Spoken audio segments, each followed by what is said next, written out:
Joining me now is New York Congresswoman Stefanik. She's also chairwoman of the House Republican leadership. It's great to have you back. The House approved the Senate's blueprint for the big, beautiful bill. We're trusting John Thune and Senate Republicans will actually fulfill their promise, to make those modest reductions in overspending proposed by the House.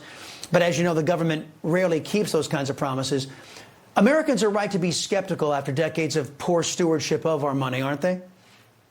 Well, we have a once-in-a-generation opportunity with President Trump in the White House, with Senate Republican majority and a House Republican majority. We know that we must deliver for the American people. This is about securing the border, unleashing American energy independence, cutting taxes, whether it's no tax on tips, lowering taxes for hardworking American families, small businesses, and making sure that we have economic policies that boost economic growth while also accomplishing significant fiscal savings. Too often, Washington has been out of control. We need to get this done to save our country for the next generation. So we're committed to doing so.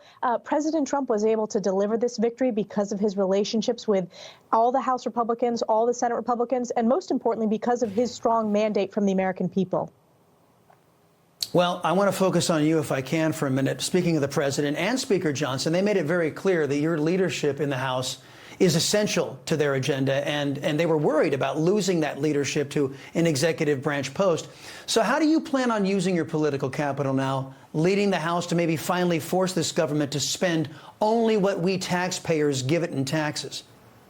Well, I think it's very important that we execute on President Trump's agenda. As you know, I was the first member of Congress who endorsed President Trump for his 2024 election. I'm proud to be one of his longest serving and most senior allies and one of his most loyal allies in the House. And we saw this past week with the slim House majority, one vote, literally the rule passed by one vote. I cast that deciding vote to move that process forward to ultimately pass the budget. So in this slim majority, we need to unify and communicate with the American people what we are delivering and continue that effort to support President Trump.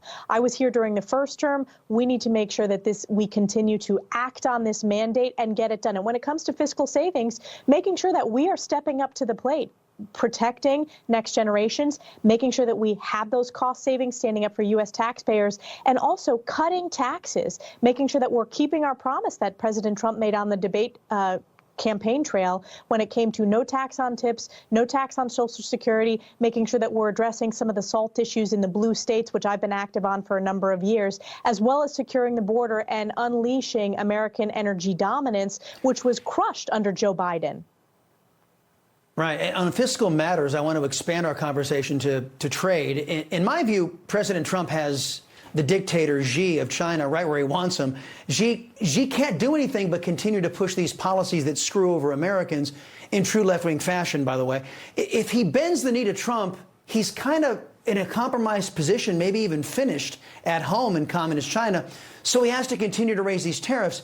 Can you see a scenario where maybe the dictator Xi prices China right out of the American market?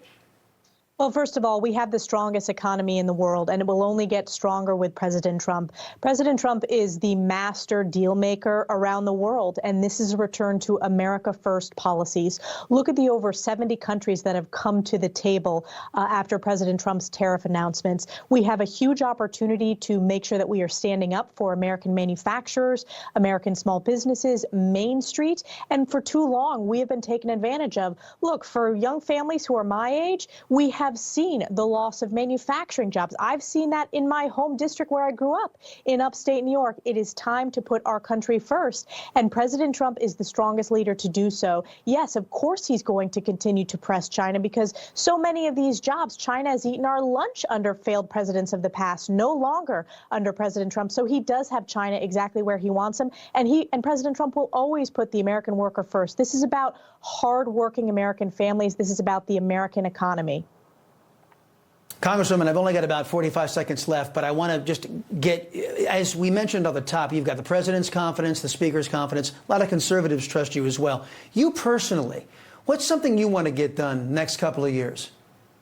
Oh, I have a tremendous. I want to focus on holding these colleges and universities accountable for their failure to address and root out anti-Semitism. As you know, this continues to be a top priority. I sit on the Education Workforce Committee, was the lead questioner, and led to the firing of multiple university presidents. We have an opportunity to save higher education, frankly, from itself, to be good stewards of U.S. taxpayer dollars, and to no longer prop up anti-Semitism. I also want to make sure we secure the border. I represent a border district. I know there's a lot of focus on the U.S.-Mexico border, but we also have a catastrophe on the U.S.-Canadian border as well.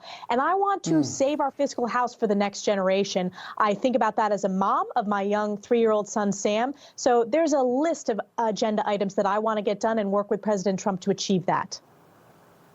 Congresswoman Stefanik, it's always a pleasure having you. Come back soon. We appreciate it.